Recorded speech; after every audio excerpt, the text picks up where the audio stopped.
Among the most interesting revelations are details of Iran's collusion with al-Qaeda and bin Laden's citation of the Muslim Brotherhood as a formative influence on his political thought. Some of the revelations are darkly amusing, such as evidence that one of history's greatest monsters might have been an avid video game player, anime fan, and consumer of online pornography in his hideout. He also seems to have been interested in viral YouTube videos and crackpot conspiracy theories about the 9/11 attacks. The CIA said some of this material was not previously released because it includes bootleg copies of copyrighted material. A reasonable caveat to keep in mind is that all of this data was pulled from bin Laden's network, so it was not necessarily his personal game collection or porn stash. That might throw some cold water on the dreams of gamers who hope they blew bin Laden away a few times in Counter-Strike matches. More clearly authentic are such items as bin Laden's handwritten personal journal.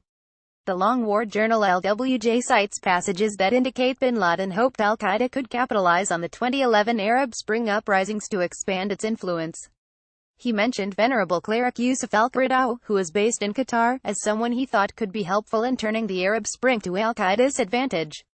He also spoke approvingly of Qatar's Al Jazeera network, which he said carries the banner of revolutions. Qaradawi and Al Jazeera are major points of contention in the ongoing diplomatic crisis between Qatar and other Gulf Cooperation Council states.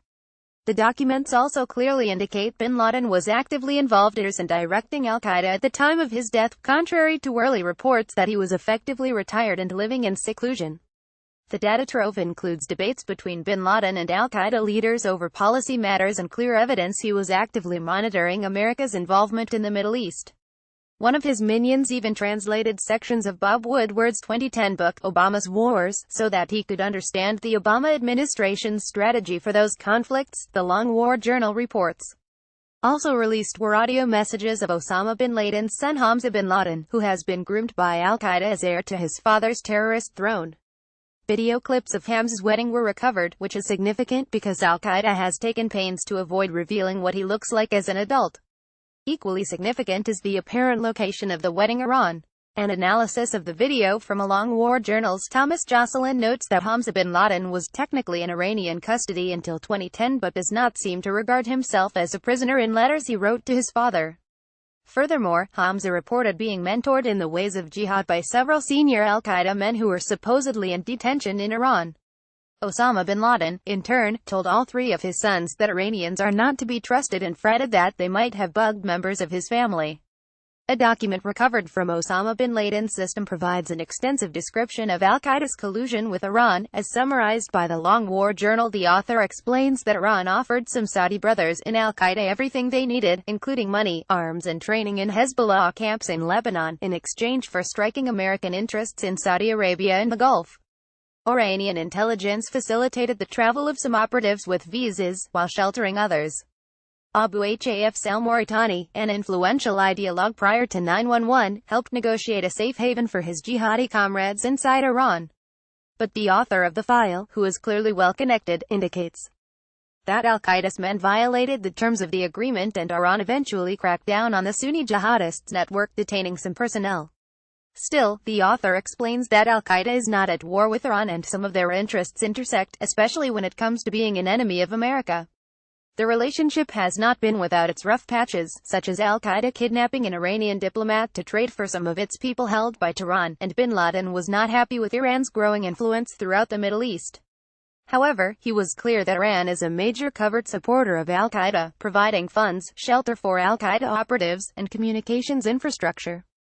Two U.S. intelligence officials characterized the newly released documents to NBC News as evidence of Iran's support for al-Qaeda's war with the United States. Iranian Foreign Minister Mohammad Javad Zarif, chief Iranian architect of the nuclear deal with President Barack Obama, quickly denounced the documents as fake news selectively released by the CIA to whitewash the role of U.S. allies in 9/11. This is presumably a slam at Saudi Arabia, but the material released by the CIA includes information about al-Qaeda's relationship with various Saudi sheikhs, some of whom supported the jihadist efforts in Iraq, as the Long War Journal puts it. It is not much of a whitewash if the CIA is putting out damning material on al-Qaeda's Saudi patrons. Perhaps even more delicate will be the material released on bin Laden's relationship with Pakistan, which does not seem to be addressed in the first of the files released to the LWJ, although they expect documents about Pakistan and its al-Qaeda-friendly factions will eventually come to light. Osama bin Laden's personal journal includes a discussion of the Muslim Brotherhood, which he described as a formative influence. From a religious or theological aspect, I was committed within the Muslim Brotherhood. Their curriculum was limited. I read the Sirah Prophet Muhammad's biography, a reference to old books relating the beginnings of Islam and the Prophet's life with typical focus on wars. Once a week, the meetings. The number of pages was limited. The extent of influence by them was not much from a religious aspect, reads a passage quoted and expanded upon at the National. This passage appears as part of an interview in which bin Laden discussed his inspirations. In another exchange, he said he was looked after in terms of religious education by his family, but no side was guiding me in the way the Brotherhood do. He implied the Muslim Brotherhood financed his first jihad expedition to Turkey in 1976 and faults their competence as a travel agency. The Brotherhood, they had poor knowledge about things. If they knew, I would not have had to travel through Syria to Antakya 12 hours by bus to reach Istanbul. It was easier from Jeddah to Istanbul by plane. 3 hours by plane, bin Laden complained. The National adds another interesting observation from the Osama bin Laden journal. More astonishingly, he reveals an unexpected and hitherto unknown source of inspiration: Necmettin Erbakan, the former Prime Minister of Turkey, who could be regarded as the father of modern Turkish Islamism.